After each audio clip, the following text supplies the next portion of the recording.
ओम शांति। आज आध्यात्मिकता का प्रथम सत्र, स्वयं की पहचान। आइए खुद का खुद से परिचय करें। श्रीमद् भगवद गीता के अंदर भगवान ने अर्जुन को सर्वश्रेष्ठ योग सिखाया, जहां हर अध्याय योग है।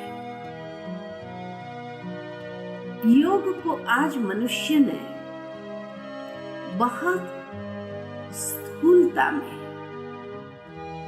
ले लिया है या बाह्य स्वरूप से उसको अपना लिया है, लेकिन वास्तव में योग का संबंध आंतरिक चेतना के साथ है। उस चेतना को जागृत करने के लिए स्वयं को जानना अति आवश्यक है। बाह्य स्वरूप से व्यक्ति अपने आप को बहुत अच्छे से जानता है, लेकिन उसके बावजूद भी ये प्रश्न है, know thyself, realize thyself, कि व्यक्ति की वास्तविकता क्या है। ये बाह्य परिचय मिलने से पहले भी हम थे, तो वो कौन सी शक्ति है। हर भारतवासी इतना तो जरूर जानते हैं कि शरीर को चलाने वाली एक चैतन्य शक्ति है, जो अजर अमर अविनाशी है, शाश्वत है, जिसको किसी ने आत्मा कहा, सोल कहा, रूह कहा, शक्ति कहा। लेकिन उसके बावजूद भी जब ये कहा जाता है कि नो दाई सेल्फ, अपने आप को जानो, तो क्या जानना है। और सबसे बड़ी बात तो ये है कि उसको जान करके फायदा क्या, प्राप्ति क्या। आत्मा चैतन्य शक्ति है, लेकिन उस चैतन्य शक्ति की अभिव्यक्ति इस संसार में शरीर के माध्यम से ही होती है। इसीलिए हमेशा हम दो शब्दों का प्रयोग करते हैं, मैं और मेरा। मेरा हाथ, मेरा सर, मेरे पैर, लेकिन ये मेरा कहने वाली मैं कौन? मैं वो चैतन्य शक्ति आत्मा हूं। मनुष्य कभी ये नहीं कहेगा कि मैं सर दर्द कर रहा हूं। नहीं, मेरा सर दर्द कर रहा है, मेरे हाथ में तकलीफ है। मैं वो चैतन्य शक्ति हूं। इस अंतर को जब हम समझ लेते हैं और उस वास्तविकता में अपने आप को स्थित करने लगते हैं, जिसको गीता में कहा आत्म भाव में स्थित हो जा। हे अर्जुन, हर एक को भी आत्म रूप से देखो, लेकिन अगर मैं खुद आत्म भाव में स्थित होती हूं, तभी तो मैं दूसरों को भी आत्म स्वरूप से देख सकती हूं और ये महसूस करती हूं कि ये भी एक आत्मा है। तो अनेक प्रकार के ऊंच नीच, काले गोरे का भाव जो है वो समाप्त हो जाता है, क्योंकि मेरी दृष्टि में परिवर्तन आ जाता कि ये भी एक आत्मा है।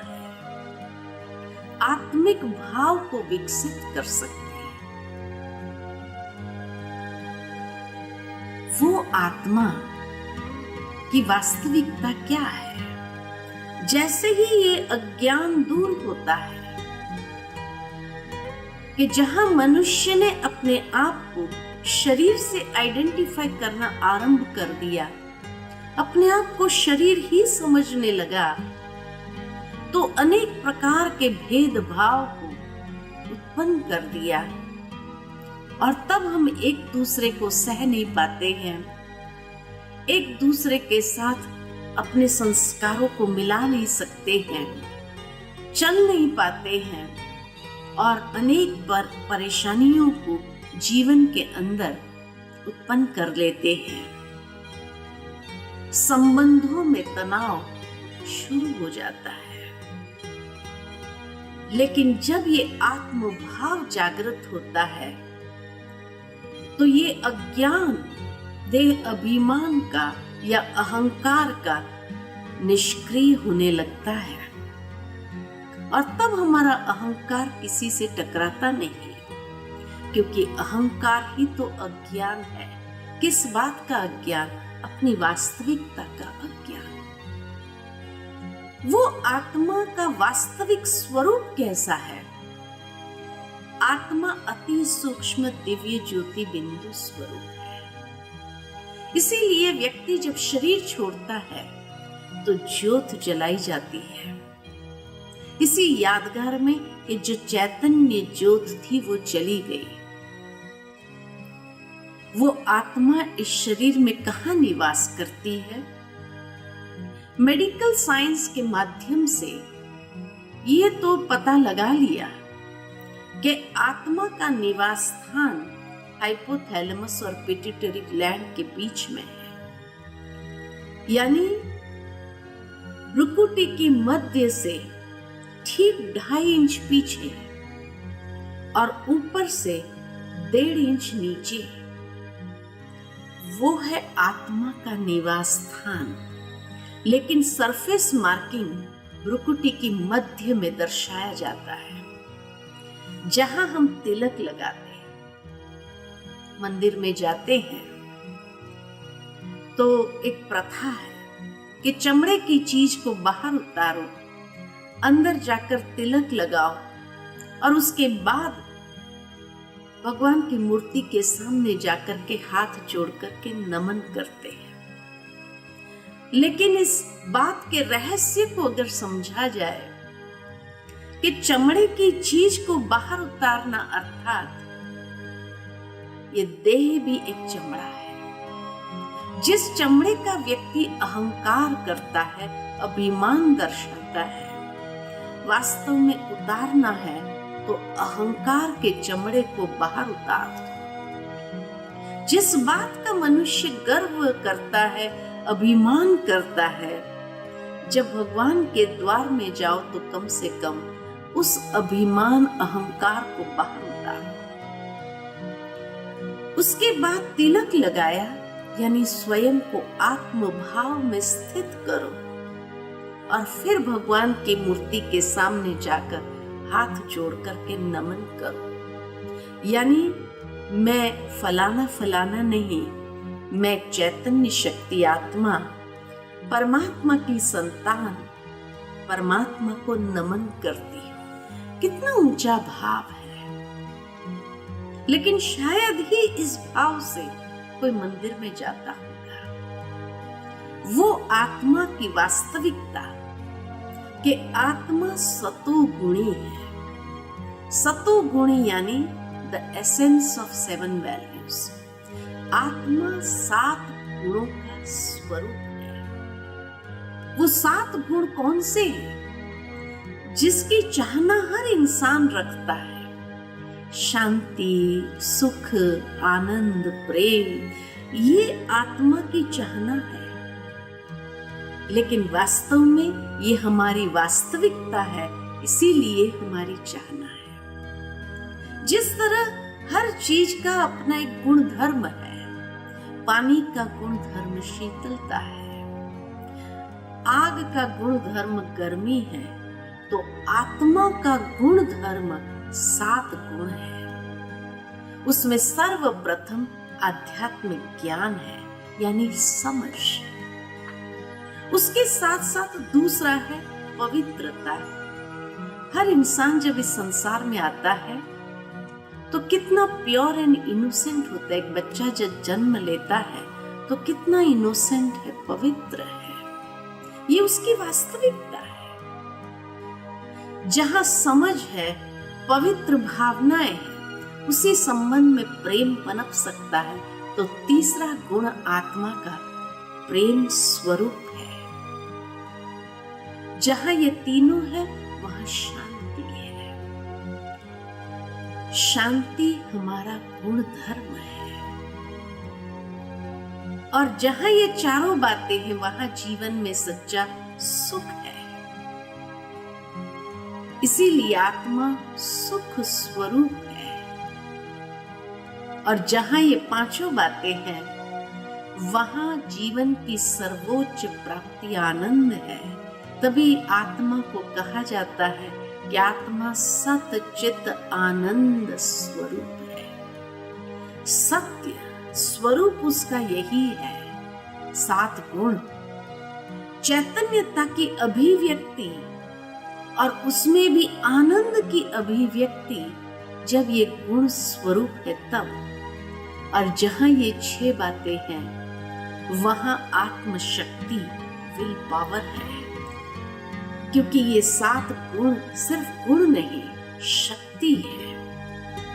ज्ञान की शक्ति, पवित्रता की शक्ति, प्रेम की शक्ति, शांति की शक्ति, ये सब शक्ति है। तो आत्मा चैतन्य शक्ति है। तो ये 7 उसके गुण धर्म, उसकी वास्तविकता है।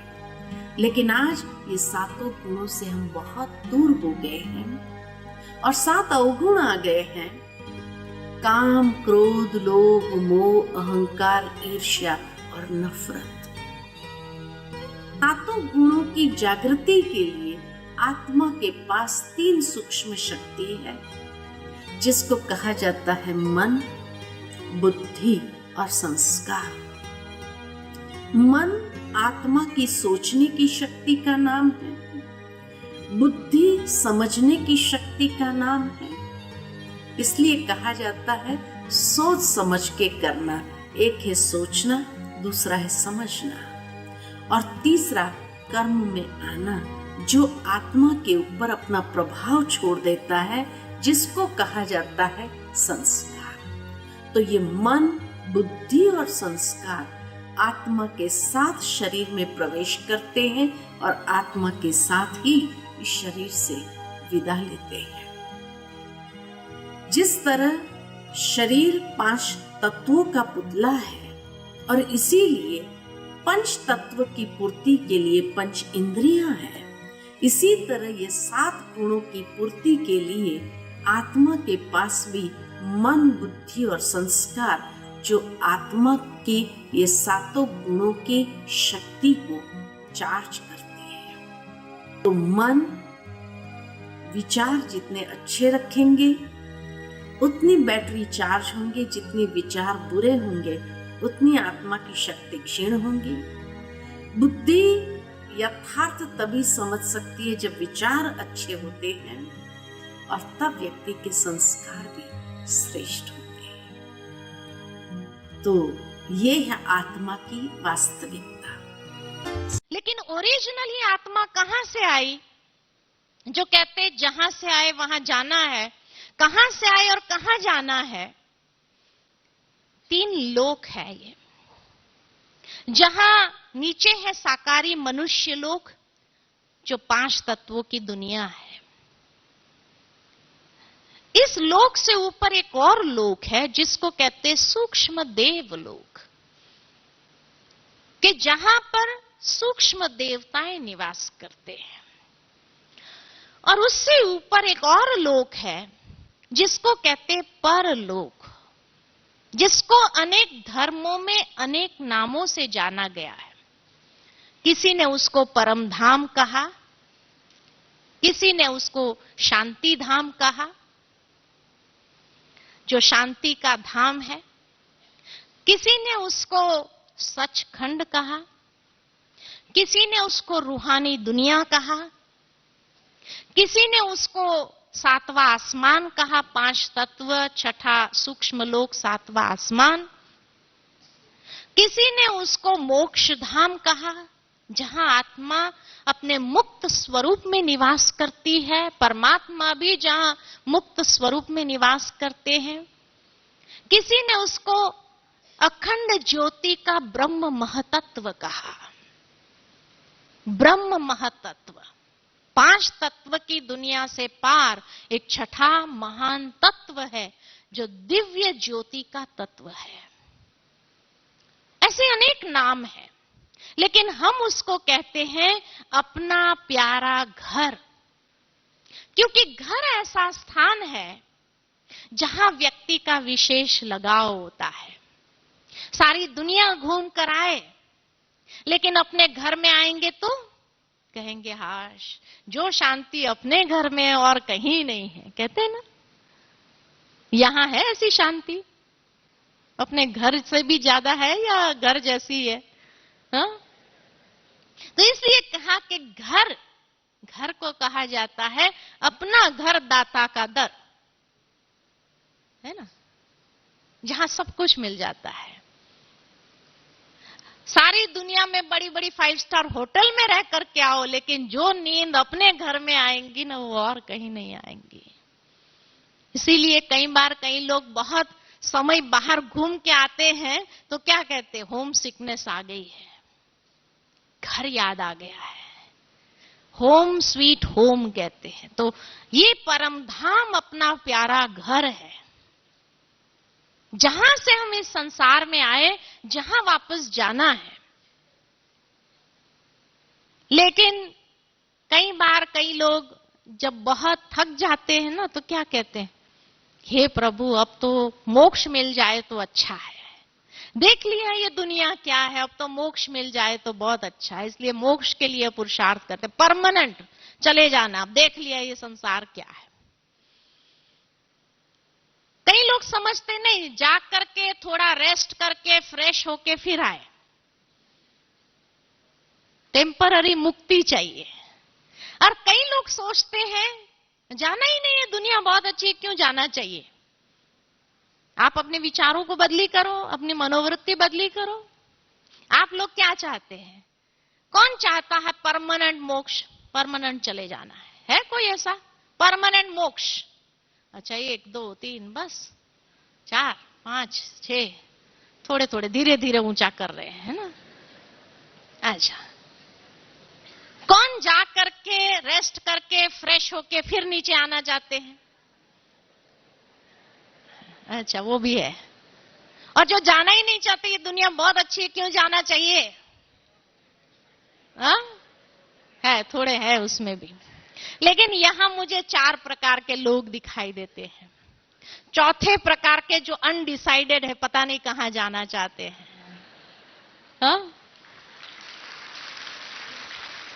वास्तव में अगर देखा जाए तो परमानेंट कोई नहीं जा सकता है।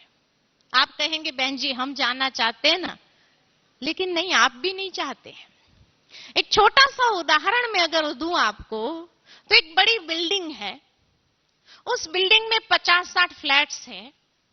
उस बिल्डिंग के नीचे एक प्लेग्राउंड है, जहां वैकेशन का टाइम है और सारे बिल्डिंग के बच्चे आकर खेलते हैं। मान लो कि आप भी उस बिल्डिंग में रह रहे हो और आपका भी बच्चा है, वो कहता है मुझे नीचे जाना है।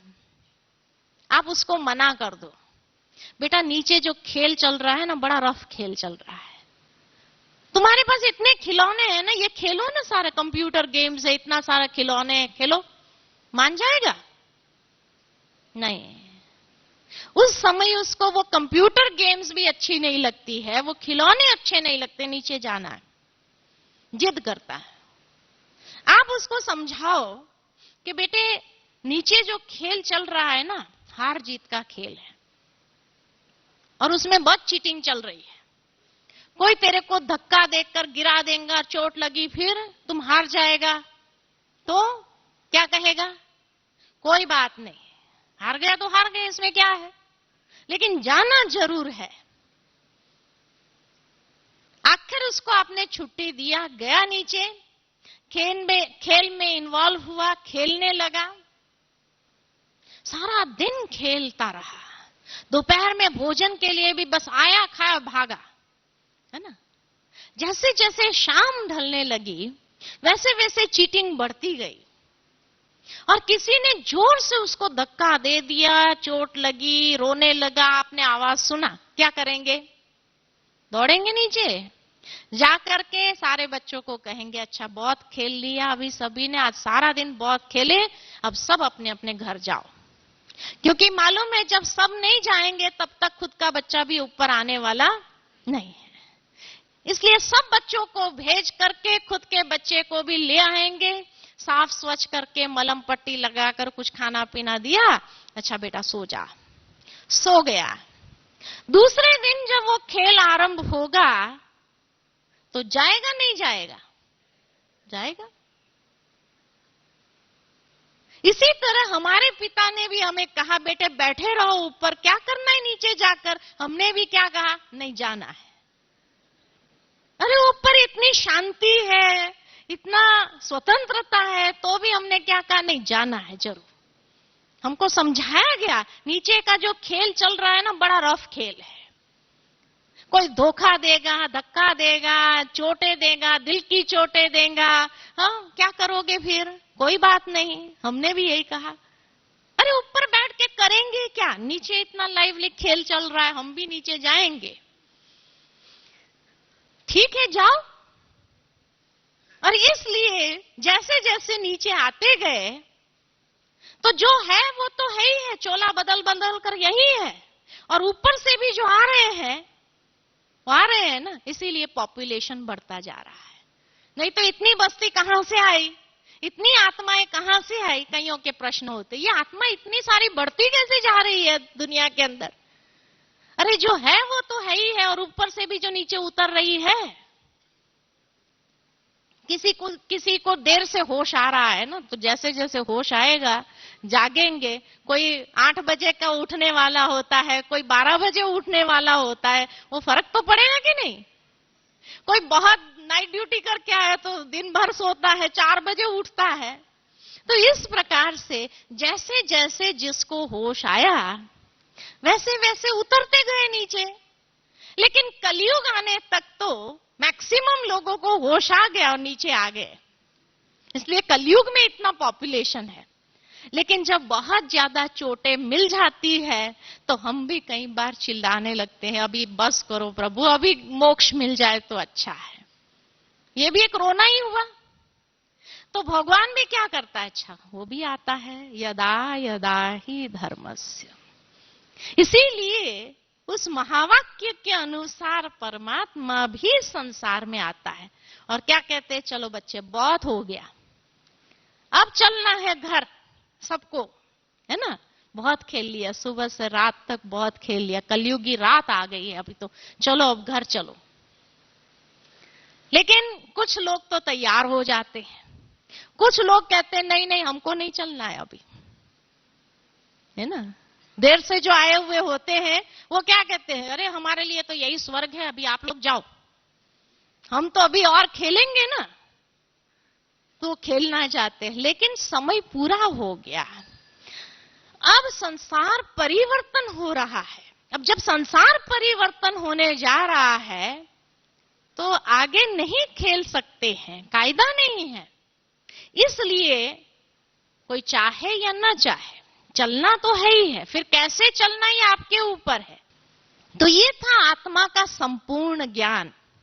जैसे किसी व्यक्ति का संपूर्ण परिचय लेते हैं ना, तो उसमें 5 बातें पूछी जाती है। ऐसे ही आज आत्मा के परिचय में भी 5 बातों को हमने सुना।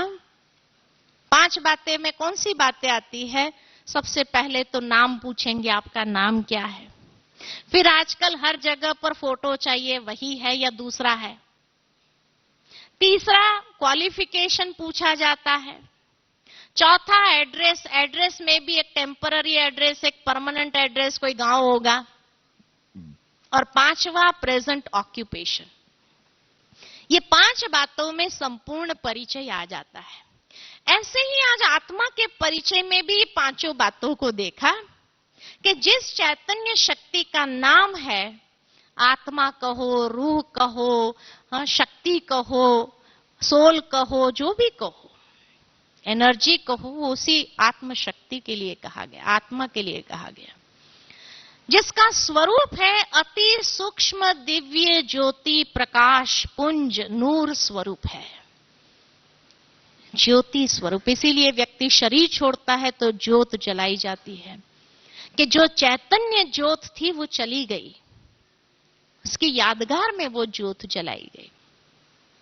तीसरा क्वालिफिकेशन है 7 गुण, ज्ञान, पवित्रता, प्रेम, शांति, सुख, आनंद और शक्ति। ये उसके क्वालिफिकेशन है। एड्रेस है टेम्पररी एड्रेस ब्रुकुटी के मध्य में, और परमानेंट एड्रेस परम धाम, शांति धाम, जहां से आए हैं। और क्यों आए हैं इस संसार के अंदर? तो 7 गुणों के आधार पर जीवन जीने के लिए आए हैं।